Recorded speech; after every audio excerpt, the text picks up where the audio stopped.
Assalamualaikum, salam sejahtera dan hai semua.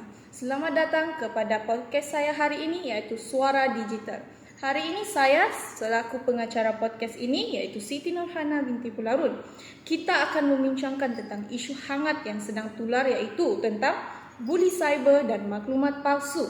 Kita juga akan membincangkan tentang bagaimana hal ini terjadi, apa kesannya terhadap individu, masyarakat dan perpaduan, dan kita juga akan membincangkan tentang bagaimana cara untuk mencegah daripada hal-hal ini terjadi. Okey, mengapa isu ini sangat penting untuk kita tekankan hal ini? Kerana ianya adalah penyebaran sesuatu hal yang tidak pasti, yang tidak sahih, dan bahkan ianya bukan sekadar gangguan melalui telefon.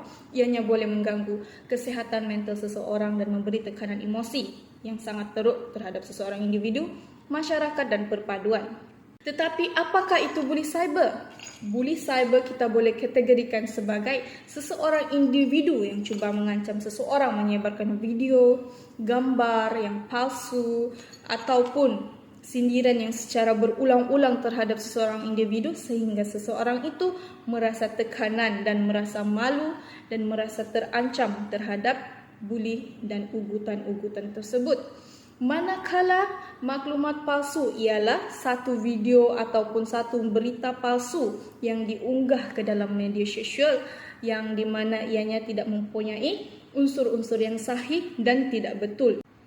Okey, apakah kesan-kesan daripada buli cyber dan penyebaran maklumat palsu ini kepada diri individu tersebut ataupun kepada masyarakat perpaduan?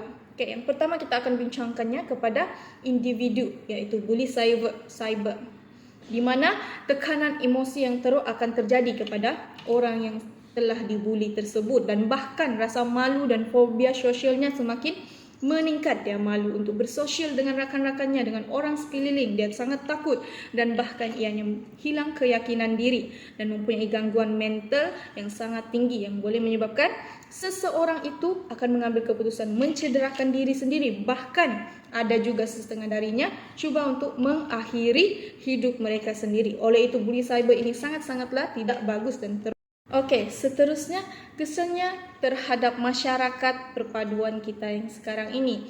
Jika maklumat palsu terwujud, maka salah faham antara masyarakat, rakan-rakan dan kaum-kaum boleh menjadi sangat-sangat teruk. Hal ini kerana berita palsu yang telah diunggah ke dalam media sosial tersebut akan menyebabkan antara satu sama lain curiga dan tidak mempunyai kepercayaan antara satu sama lain. Bahkan hal ini boleh menyebabkan pergaduhan antara kaum, antara masyarakat dan antara rakan-rakan. Oleh itu, hal ini boleh menyebabkan keruntuhannya perpaduan masyarakat di Malaysia sekarang akibat berita-berita palsu yang tidak sahih yang telah diunggah ke dalam media sosial ini.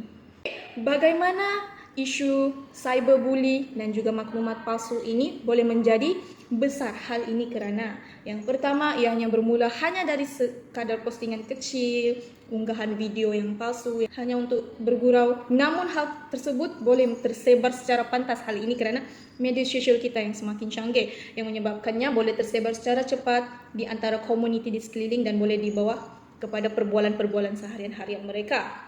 Dan setelah itu kesannya akan secara meluas dan hal ini akan memberi impak dan meninggalkan kesan yang negatif terhadap hal tersebut, orang yang sedang dibincangkan tersebut ataupun berita-berita palsu tersebut. Dan ini boleh meninggalkan dan menyebabkan kesan negatif iaitu hancurnya perpaduan masyarakat kita. Okey, apakah langkah-langkah pencegahan yang kita boleh lakukan untuk mengelakkan daripada buli cyber dan maklumat palsu ini terjadi? Yang pertama, kita hendaklah menyemak sumber dia. Dari siapa hal tersebut mulai terbuka cerita tersebut dan siapa yang berkongsi, dari adakah ianya dari media yang rasmi ataupun hanyalah sekadar rekaan cerita semata-mata. Yang seterusnya, periksa fakta tersebut. Adakah maklumat yang tersebar itu adalah maklumat yang betul ataupun tidak? Kita boleh carinya di laman seseorang seperti Google atau platform-platform rasmi yang kita boleh percayai. Seterusnya, jangan jadi penyebar. Bila kita lihat berita tersebut, maklumat tersebut rasa seperti menarik dan harus dikongsikan. Akan tetapi, sebelum itu kita haruslah berfikir 2 kali sebelum menyebarkan hal tersebut. Kita perlulah memeriksa adakah ia benar ataupun tidak benar. Jika tidak benar, janganlah disebarkan dan elakkan daripada menyebarkan. Seterusnya, yang terakhir, kita haruslah di komuniti kita, iaitu rakan-rakan atau anak-anak, adik-beradik kita, agar tidak menyebarkan hal-hal yang tidak benar dan memeriksa sebelum menyebarkan hal-hal yang tidak betul. Mereka haruslah tahu juga adab-adab dalam menggunakan media ini, kerana media ini jika digunakan dengan betul, ia akan memberi kebaikan. Akan tetapi jika digunakan dengan salah, ia akan memberikan keburukan kepada seseorang individu itu tersendiri. Dan di akhir segmen podcast kita hari ini, saya akan memberitahu bahwa bully cyber dan penyebaran maklumat palsu ini adalah bukan sekadar di atas talian, namun ianya juga akan memberi kesan terhadap seseorang individu, masyarakat. Kesannya bukan sekadar biasa-biasa, tetapi tinggi dan bahkan ada yang cuba mengakhiri hidup mereka sendiri. Oleh itu, bully cyber dan penyebaran maklumat palsu ini sangatlah tidak digalakkan. Dan dari sini saya ingin mengajak anda semuanya untuk sebelum menyebarkan hal tersebut, hendaklah difikirkan 2 kali dan memeriksa fakta-fakta yang benar sebelum disebarkan. Oke, akhir dari segmen saya ini, saya ingin mengucapkan ribuan terima kasih kepada semua penonton yang telah menonton podcast saya ini. Semoga dari podcast saya ini, bully cyber dan juga maklumat palsu semakin berkurang dan boleh membantu ramai orang mencari cara bagaimana untuk mencegah hal-hal ini terjadi. Sekian.